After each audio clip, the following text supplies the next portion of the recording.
입시 고민을 해결해 드립니다. 찾아가는 입시 마스터 김원중입니다. 오늘 사연의 주인공을 본인이 소개시켜 주겠습니다. 안녕하세요. 저는 신일고등학교 3학년 재학 중인 유진영입니다.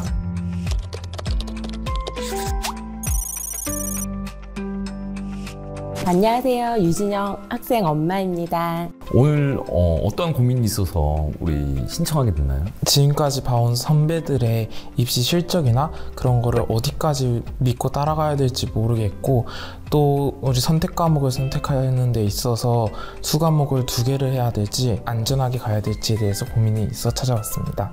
우리 사전에 지금 제출해준 신청서를 보니까 이게 1학년 1학기가 2.31이었고 1학년 2학기가 1.67로 이제 많이 올랐어요. 2학년 때는 좀 더 올라서 1.46, 근데 이제 2학년 2학기가 좀 아쉽게도 1.95가 나온 게 이제 눈에 띕니다. 네.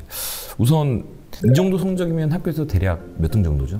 한 9등에서 10등 정도 되는 등수입니다. 네네. 그러면 우리 신일고에서는 선배들의 입결을 봤을 때 어느 정도 점수 때면 어느 정도 대학 레벨 정도 간다라고? 학교에서는 보통 1.5 이내로 들어가게 되면 서울대는 좀 안정적으로 쓸 수 있다고, 1.8에서 1.9 넘어가게 되면 그때부터는 살짝 소신을 가지고. 진영이의 성적은 지금 이제 1점 후반대일 확률이 높으니까 약간 소신권에 해당된다고 볼 수 있겠네요. 네. 우리 친구가 희망하는 학과가? 화학 관련된 쪽으로. 그 화학과를 딱 하는 게 아니라 화학과 관련돼 있는.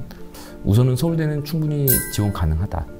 단 모의고사가 얼마큼 나올지 그 추이도 좀 봐야 될 것 같고, 그랬을 때 아까 이야기한 대로 성적이 계속 오르면은 더 용감하게 화학과에 지원할 수도 있지만, 만약에 아니라면 화학과 유사 학과들, 그런 과에 지원해보는 것은 괜찮은 전략인 것 같습니다.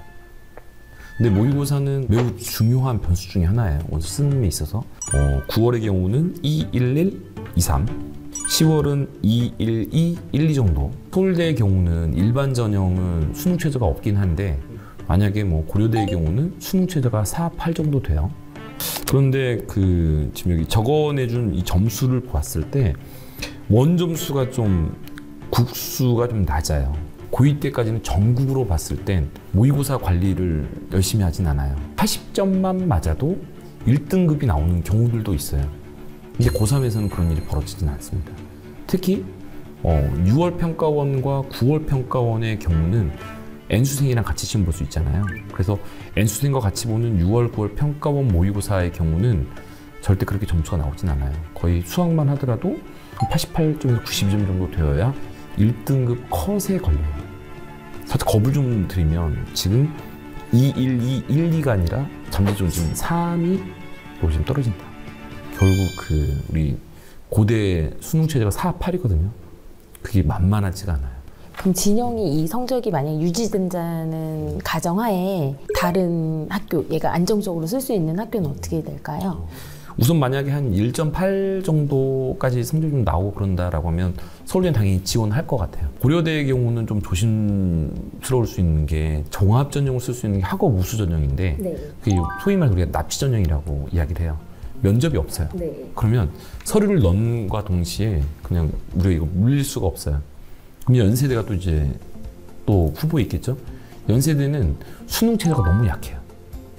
한 2과목 합쳐서 4등급, 영어 3등급. 좀 낮으면 어떤 일이 벌어질까요?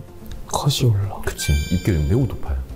그게 고대보다 연대가 훨씬 높아서가 아니라 고대는 수능 체제가 너무 세니까 점수가 좀 내려와요. 그래서 좀 낮은 과는 자연계 기준으로 한 2점 중반까지도 써요.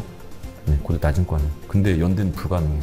수능 경쟁력이 있어야만 그걸 바탕으로 원서를 정할 수가 있어요. 선택 과목에 대해서 고민이 있다고 했는데 좀 더 풀어서 이야기해 볼까요? 2과목의 가산점이라든지 표준 점수가 대학을 가는 데 있어서 원과목보다 확실히 유리한 부분이 있다는 얘기를 많이 들어서 제가 화학2와 생명과학2를 골랐는데, 너무나도 방대한 양의 개념량 때문에 이걸 안정적인 생명과학 1을 해야 될지 아니면 조금 더 도전을 해봐가지고 과감하게 생명과학2를 선택해야 될지에 대한 고민이 조금 있습니다. 2과목의 난이도를 떠나서 아예 이 과목을 선택한 학생들이 매우 제한적이에요. 선택한 학생이 좀 적고 평균이 좀 낮게 나오다 보니까 표준 점수가 좀 높게 나오는 편이에요. 서울대는 또 가산점이 있어요. 원이면 가산점이 없고 1, 2면 3점, 2, 2면 5점. 그렇기 때문에 서울대에 대한 생각이 매우 크고 충분히 지원하고자 하는 생각이 있다고 하면 투 과목은 그래서 선택을 하는 건데 투 과목 2개를 선택한 학생들은 많지는 않아요. 좀 위험 부담이 커요. 서울대를 지원을 못하는 경우는 어떤 일이 벌어지겠어? 서울대를 지원을 못하면 이제 아래 대학으로 내려가야 되는데 그러면 정작 이제 100분위가 아래로 떨어져 버리니까 이제 전략은 내가 원래는 서울대를 가려고 계획을 세웠는데 점수가 서울대가 안 나오는 순간은 그 투 과목을 용감하게 선택한 게 오히려 더 마이너스가 될 수가 있어요. 네. 근데 이제 본인이 화투는 잘 맞는 것 같은데 생투는 확실히 좀 버겁다라고 하면 생원으로 내려가는 건 괜찮은 것 같고 분명 공부하다 보면 흔들릴 수 있어요. 내가 선택한 게 맞나? 근데 그런 고민이 길어지면 길어질수록 이거를 다른 과목을 바꿀 시간도 없고 그래요. 그래서 지금 선택한 거는 확신을 갖고 그냥 공부를 꾸준히 밀고 나왔으면 좋겠고 또 우선 목표가 서울대 화학과 또는 화학 관련 학과를 지원하기 위해서 꼭 필요한 게 고등학교 3학년 때 있는 그 상대평가 과목 3개 그러니까 언어와 매체, 그 다음에 미적분, 심화영어라 했나요? 그 3과목에 대해서 꼭 잘 챙겨서 모두 1등급들이 나왔으면 좋겠어요. 그러면 충분히 원서상으로는 내신 성적상으로는 괜찮다. 그냥 하루하루 좀 열심히 준비하면서 수능 경쟁력이 뒷받침된 그런 수험 생활을 해야만 수시 원서 좀 잘 쓸 수 있을 것 같습니다. 그러면 오늘 수고 많으셨습니다. 감사합니다. 감사합니다. 지금까지 입시에 대해서 솔직히 너무 먼 미래고 막막하다고만 생각했던 부분들이 많았는데 소장님께서 하나하나 어떻게 해야 될지 좀 방향성 같은 것도 자주 알려주시고 이렇게 단기적으로만 익숙해져 있던 저에게 그럼 사면 단기적으로 어떻게 해나갈 수 있는지 알려주셔서 너무 큰 도움이 되었던 것 같습니다. RNGC 샤프가 나왔어요. 감사합니다.